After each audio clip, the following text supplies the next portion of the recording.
Ladies and gentlemen, welcome to Jeri-MAX Vortex. This is Homer, your resident Vortex commentator, and it appears that I am alone tonight, but that is okay. We are going to start off. It looks like the suspect is going to be in our opening contest. I believe on Warp he was challenged by El Jefe, my opponent at JeriMania 2. Here comes El Jefe. Looks like suspect accepted the challenge.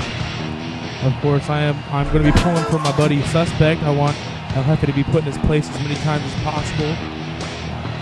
Hey, Chico. And again, I want to thank everybody who decided not to commentate with me. Thank you for leaving me in the dark. Anyway, here's Good evening. Wait, who the fuck are you? My name is Don Bronchitis, and I am the Executive Vice President of Talent Inflation. And I am here to scout the suspect. Oh God. Well, it appears that I do have a match at JeriMania 2, The Quickening. Yes. With Lucas Gomez. That is correct. And his opponent El Jefe is going to face off against me. For anybody who didn't see it, El Jefe challenged the suspect because he and I are friends, and he thought that it would be a good way to, I guess, prove something. But I don't understand what that proves. So you're pretty close with the suspect. Well, me and him have been buddies ever since I got into CAW. Have you been intimate? Not that I care.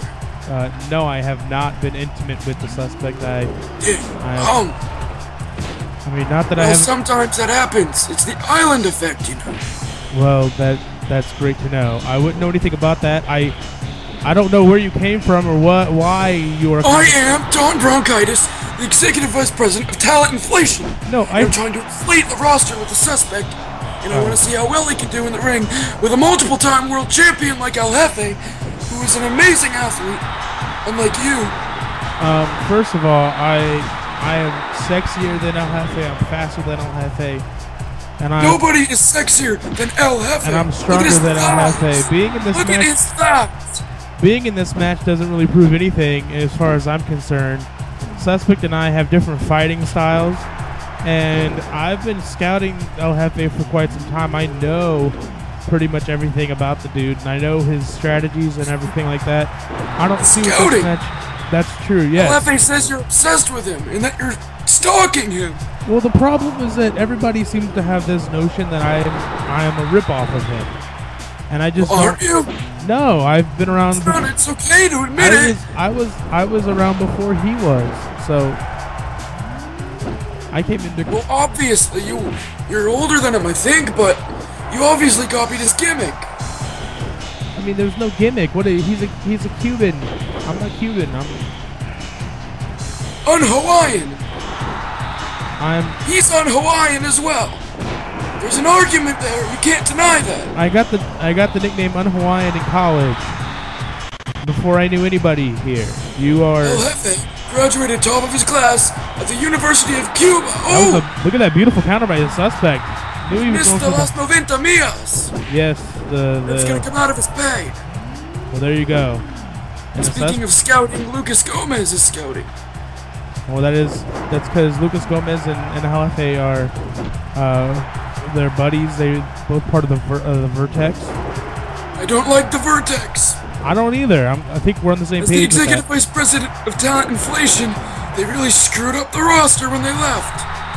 Well, I don't have that's not my problem with them. My problem with them is that they seem to think that they are above everybody else, and I think that. I think the suspect's about to go above Jefe.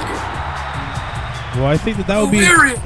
I think that a win from the suspect would be great. It'd be a huge way for him to debut into Jeri-MAX. Well, he clearly has the upper hand on El Jefe. This might backfire. Or not. I would run if I was the suspect. Well, here. By the way, what do you think about that? That's my move. Don't you want that move? That's my move, motherfucker. No, man, he's really rubbing. Oh! Suspect with Well, I the thought he kick was out. rubbing it in your face.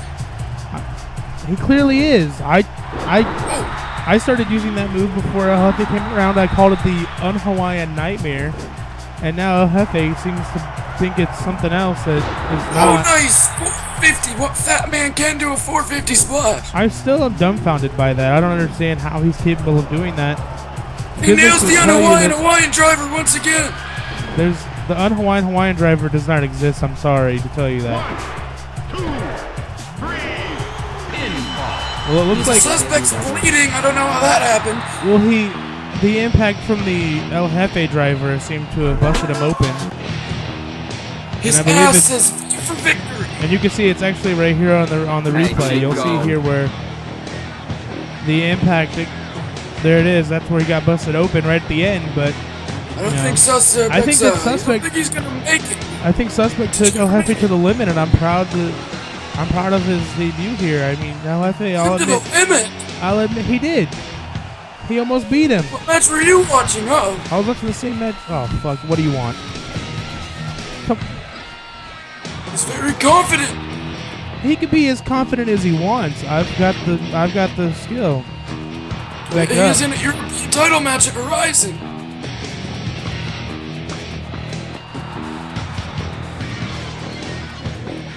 I don't care about the titles. I mean, if there's a title on the line, then so be it. I'm not in this match with titles. I'm in this match to kick his ass and prove to Well, everybody the Hefe's in truth. it for the money, so he wants a title on the line. Well, that's fine. People that are in this business for money are doing it for the wrong reason. I think that's a perfectly legitimate reason. Well, that's See, look, you're obsessed with him. Well, you know what? That's fine. He can say anything he wants because after JeriMania, I'm going to be the one that people will say. People are going to say Matt Eichorn defeated El Jefe, and they're going to be shocked. So It's because you're the underdog. don't be surprised if I beat it. Oh wait, he's going to go backstage now. Linda backstage with Sprider. Did you get me my women's championship back? Because that's the only thing that'll cheer me up I right think I'm the only now. one who notices that they seem to be next to Ricardo's house. I did have an away in Oh, signing. really? Well then go on, Steven. How? I don't think that's appropriate, calling out a child. I wouldn't underestimate that little moron. He can be quite the handful. So just don't make sure you don't screw it up. I'm actually backing up Linda in this still, but I don't.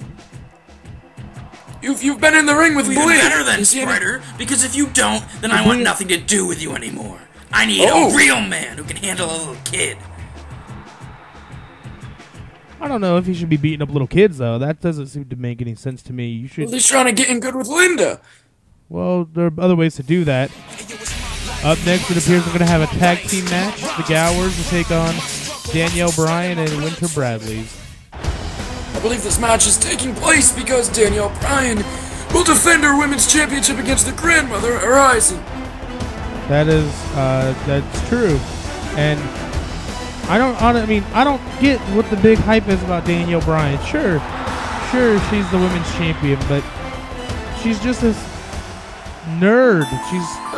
What is there to like? What does Winter Bradley's even see in her? A vagina. I mean, Because I let's guess face it, Winter Bradley isn't gonna get any other girl. I think that if he put himself out there and made himself But he does have somebody, a pretty big ass. if he went out and put himself out there and made himself somebody, he could definitely get anybody that he wanted. And here Speaking of comes- somebody who can get anybody they wanted, here comes Huffington Gower. Of course, the two Gowers have had some troubles trying to get a win out of anything, and it's been frustrating their new grandpa, Hunter Hearst Gower. They believe that he's putting too much pressure on them.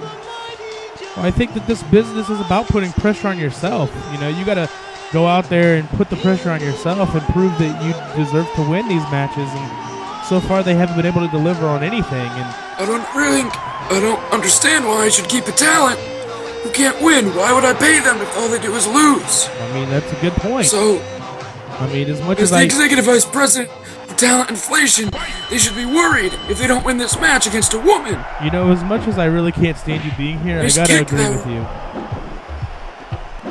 Shin kick. And Danielle Bryan doesn't seem to understand where she is. She just wants to kick everything, including the air. And I gotta, you know... Oh, when you're in the ring with two men, what else can you do if you're a woman? Even if you are the women's champion. You're at a disadvantage. The question, why would she be in the... I mean, this match makes no sense. I mean, I understand the reasoning behind it, but I don't get it. I believe Danielle Bryan was up to the challenge. She thinks she can hang with the men. Even blood gangsters like this. It's pretty dangerous. Just so sick of hearing about her and people talking about how talented they think she is. Shin kick. Shin kick. Ooh. And she seems to be holding her own. Yeah, against the Gowers. They're very dangerous men. Are you sure about that? I hired them years ago. I should know. They told me they were gangsters. A lot of people tell you a lot of things. Do you just believe everything you hear? Well, as the executive vice president of talent inflation, I need to believe anything I think is believable.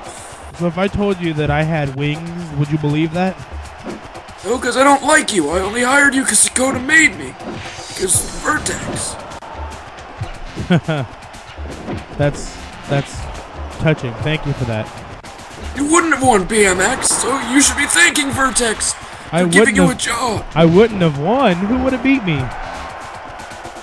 Heel Brent Harvinator. Alright, you got a point there. But I think He's I could have... son-in-law, so I would have had him win. Oh, well that's fair. Right now we have Justin Gower, and Justin Gower gets the tag into Huffington.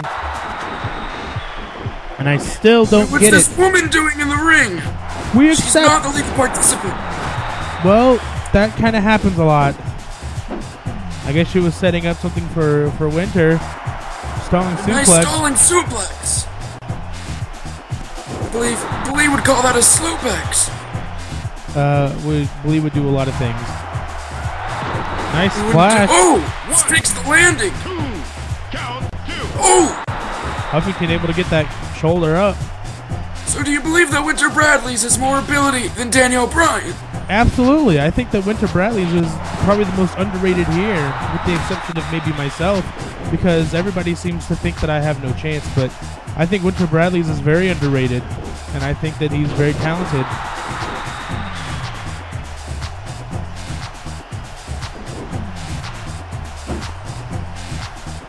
Right now we have Winter Bradley's with Huffington, and again, why are you in the ring? Some sort of roll up. Justin doesn't do anything. Why should he? Because he wants to win this match, doesn't he? Well, there's nothing on the line. Pride. Pride is on the line. You should want to win. He lost his pride a long time ago. You should want to win every match you're in, especially if you're going to face a woman. If you can't win against a woman. Wait a minute. Ooh! Sticks the landing too. There it is. Now Justin gets in. Maybe he was confident Huff would kick out before.